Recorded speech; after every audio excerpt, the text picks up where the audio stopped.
Bonjour à tous et soyez les bienvenus sur Cuisine Rapide, j'espère que vous allez bien. Aujourd'hui, je vous montre comment réaliser ces petits chocolats fourrés avec des biscuits, de la cacahuète. Vous allez vraiment être surpris. Alors si vous venez tout juste d'arriver sur la chaîne Cuisine Rapide et que vous n'êtes pas encore abonné, je vous invite à le faire en cliquant sur le petit bouton qu'il y a juste en bas de la vidéo, c'est marqué en rouge s'abonner, cliquez dessus, c'est entièrement gratuit et en plus, vous allez apprendre énormément de choses. On part en cuisine, c'est parti. Alors très simple, pour réaliser donc la base, il va nous falloir donc 200 g de cacahuètes non salées, Il va nous falloir également 200 g de biscuits sablés, Vous prenez ce que vous avez. Ici j'ai 80 g pour l'instant de beurre fondu, s'il y a besoin de plus on en rajoutera. Le but du jeu maintenant ça va être de se retrouver avec une pâte, ok. Et ici j'ai de la noix de coco râpée qui n'est pas obligatoire. Moi j'en mets un petit peu, j'aime bien le goût de la coco râpée. Si vous n'en avez pas, n'en mettez pas. Et bien sûr, dans cette recette, vous allez pouvoir rajouter des arômes à vanille, café, vous rajoutez un petit peu ce que vous aimez, il n'y a aucun souci, ok. Alors, première étape, je vais mixer donc, les cacahuètes et je vais mixer également les biscuits, pardon. Ça, c'est la première étape. Alors, hop. Vous allez voir, c'est très simple comme recette. Donc, je mixe les deux et on se retrouve tout de suite. Bon, c'est assez rapide, quand on a du bon matériel comme ça, ça va assez vite. Alors, ici, les cacahuètes. Donc attention, ne mixez pas pendant longtemps, sinon vous allez vous retrouver avec du beurre de cacahuète, d'accord. Alors, ici, voilà, donc là, on a nos cacahuètes mixées. Ici, je vais mettre les biscuits. Biscuits sablés, n'importe quel biscuit sablé fera l'affaire. Bon, je mets pas tout, je commence avec ça.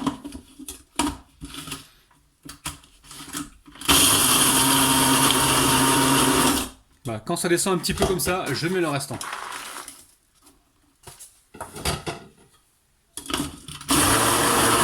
Ça c'est une bonne idée pour vous débarrasser des restes, si vous avez pas mal de choses qui traînent dans vos placards. Allez-y, faites-vous plaisir. Bon là il reste 2 morceaux, on va les manger tout à l'heure. Alors, ici donc on récupère nos pâtes. Bon, j'aurais dû mettre ça directement dans un saladier, c'est pas grave. Alors, très simple, maintenant je vais récupérer un saladier et faire donc mon mélange. Allez, dans le saladier ici, hop là, je mets mes cacahuètes avec la noix de coco. Ici je mets mon biscuit sablé. Est-ce que ça vous semble difficile la famille? Non, facile, vous voyez. Donc là on fait une recette sans cuisson. Vous allez voir que ça va être apprécié de beaucoup de monde. Tiens, regardez, j'en profite pour les biscuits là qui restaient tout à l'heure. Je vais venir les écraser comme ça. Même s'il y a des petits morceaux qui sont plus gros que les autres, c'est pas très méchant. Hop là, pas de gaspillage. Chez Rabinou, vous avez compris la chanson? Donc là pour l'instant on mélange comme ceci assez rapidement. On peut mettre de la cannelle, si vous aimez la cannelle, faites-vous plaisir, mettez-en un petit peu, c'est possible aussi. Vous voyez, avec mes recettes, vous pouvez jongler comme vous le souhaitez. Alors ici je mets le beurre fondu, donc pour l'instant je commence avec 80 grammes. Là le but du jeu c'est d'obtenir une pâte. Après, voilà, 80 grammes ça peut suffire. Si ça suffit pas, je rajouterai encore un petit peu de beurre. Il faut vraiment que j'obtienne quelque chose qui se tient en boule. Alors pour l'instant j'utilise la fourchette et après je vais utiliser carrément les mains. Bon là je rajoute 20 g de beurre supplémentaire, ça fera 100 g au total, puisque 80 g c'était un peu juste. Après tout dépend des biscuits que vous avez, s'ils sont bien sablés, peut-être qu'il va falloir un peu moins. Ou alors si vous, par exemple, si vous mixez beaucoup vos cacahuètes, ça va faire un petit peu de... Il y a la matière grasse qui va ressortir des cacahuètes et là forcément vous allez pouvoir vous retrouver avec une pâte. Donc voilà. Donc là pour moi 100 g pour ça, ça suffit largement. Alors comment faire le test? On va essayer avec la main. Voilà, le but c'est de faire ça et de se retrouver avec quelque chose qui se tient. Vous voyez, là on arrive à former notre boule. Ça veut dire qu'on peut manipuler la pâte comme on le souhaite, ok? Allez, on passe à la suite. Alors ensuite vous récupérez les empreintes de votre choix. D'accord, moi j'ai ici des empreintes de noix, ici d'escargot, vous prenez vraiment ce que vous avez. Ici j'ai mis du chocolat à fondre. Alors le chocolat c'est en fonction de la quantité que vous avez. Moi là pour l'instant j'ai mis 200 grammes, mais après si j'ai pas besoin de tout ça, je garderai le restant pour en faire soit des copeaux, soit autre chose. Donc là vous avez vu il reste des morceaux de chocolat. J'ai mis que du chocolat à fondre au micro-ondes, et là il reste des copeaux, vous les voyez, il reste des morceaux. Ça veut dire que le chocolat il n'a pas totalement été fondu au micro-ondes.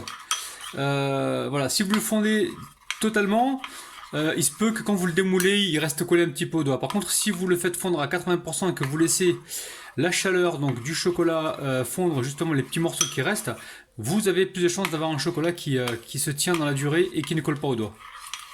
Ok, allez. Ici, je vais récupérer un pinceau et je vais commencer à badigeonner le fond là. Alors, on peut rajouter si on veut une cuillère à soupe d'huile pour avoir du chocolat plus fluide, hein. Mais après, ça c'est vous qui voyez, hein. Moi, je vais pas le faire. Donc là, pour l'instant, voilà, je mets du chocolat à l'intérieur de mes empreintes et on se retrouve juste après. Alors là, vous assurez de bien boucher tous les trous. On va faire un deuxième passage de chocolat tout à l'heure. Alors vous assurez que tout est bien bouché et on amène ça au congélateur environ 10 minutes, hein, d'accord? Je vais continuer avec cela et on se retrouve juste après. Alors là, j'ai sorti la première plaque qui est restée au congélateur et là, je vais repasser une deuxième couche. C'est important de repasser la deuxième couche, ça vous permet justement de bien boucher les trous. Donc faites attention parce que ça a tendance à figer assez rapidement et à refroidir votre chocolat. Donc à chaque fois que vous allez mettre un coup de pinceau dans le bol là, votre chocolat risque de refroidir et de bloquer, hein. Donc faites attention à ça.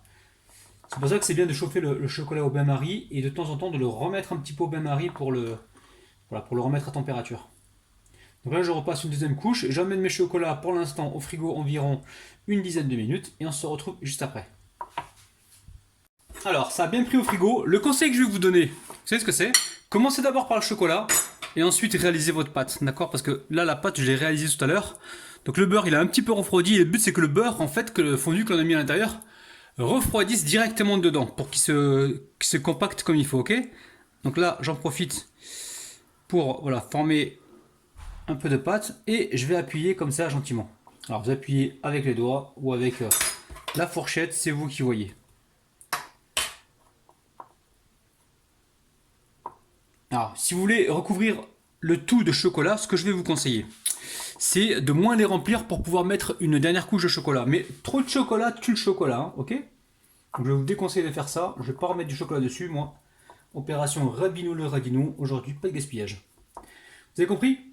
Allez, je vais continuer cette suite et on se retrouve juste après. Encore un peu, ça sent bon, moi il me tarde de goûter ça. Par contre, allez-y avec modération, hein. C'est pas un truc qu'il faut manger sans arrêt, hein.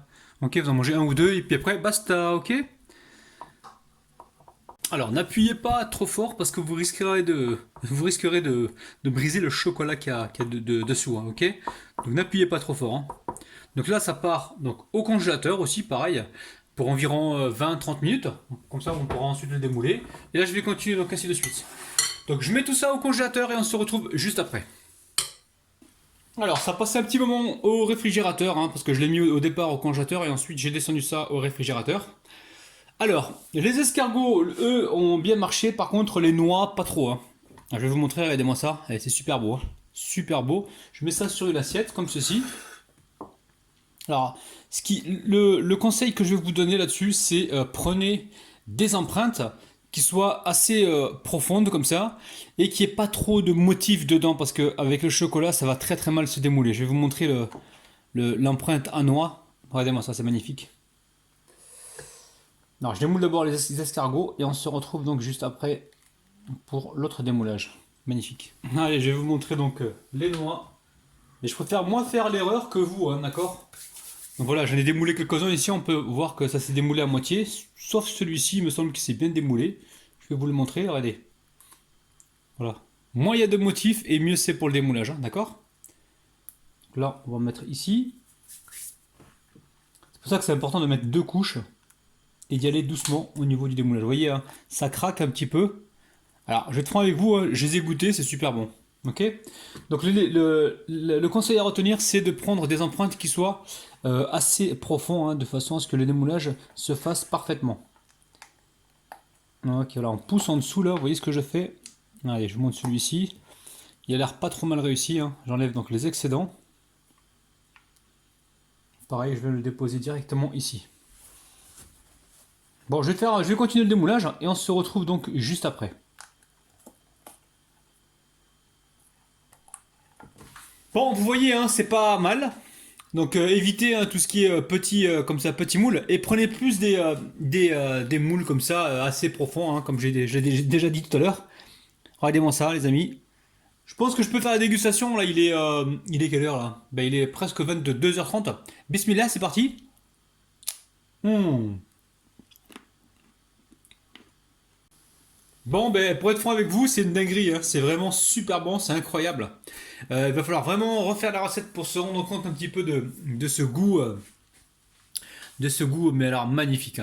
Alors comme d'habitude, n'oubliez pas de m'encourager avec vos pouces bleus, n'oubliez pas également de vous abonner à la chaîne, si ce n'est pas encore fait, et n'oubliez pas aussi d'activer la petite cloche qui se trouve près du bouton abonné pour recevoir donc toutes les notifications. Pensez à partager la vidéo, sachez que moi je vous kiffe de ouf et que je vous retrouve demain matin à 9h, je vous aime, les amis, bis, bye bye.